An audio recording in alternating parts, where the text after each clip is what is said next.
See, my thinking about this is not so much that the petro. There's no reason to be concerned about the petrodollar, but that concerns about the petrodollar's demise are probably severely overblown.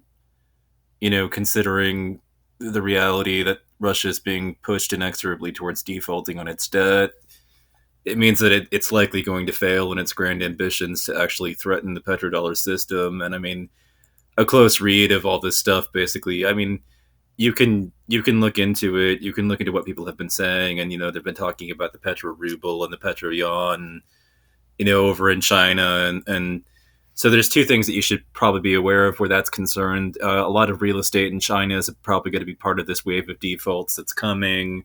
So China becomes much less likely to be able to threaten the petrodollar as well.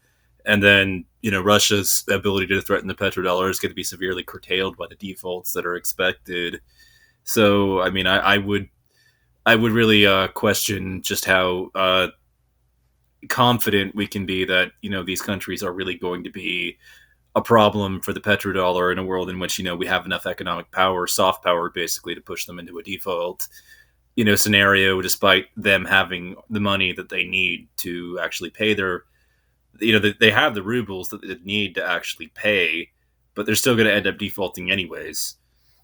Because of the fact that the West was able to finally push enough sanctions and buttons because we've got enough power to do it. And that means that you've got to ask some really, really tough questions now, like, how, how much could the actions that have taken place, in Russia be, and the threats that they've made to the petrodollar really be all that virile and potent, when they've been pushed into a default, scenario. I've really just, here it is. It's the 27th.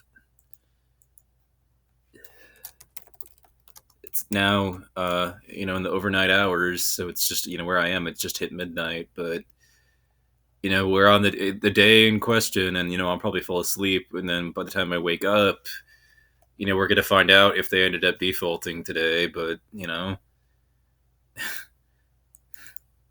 for real, But I'm wondering that this fundamental question. It seems to me that it's likely that all these concerns that the petrodollar is being threatened, are overblown concerns. So if you don't know what the petrodollar system is, the United States basically went and had an agreement with Saudi Arabia to only trade, oil for dollars, basically. And now they're saying that that whole system is under threat. But it was a common narrative of people like Vladimir Putin and China, teaming up in a joint effort to make to damage the petrodollar system and try to break free from it. But if there's all this real estate in China that ends up being defaulted on, and there's all this uh default problems in Russia at the same time. I mean, you've just basically you're basically in a situation where two of the biggest threats to it have probably been neutralized.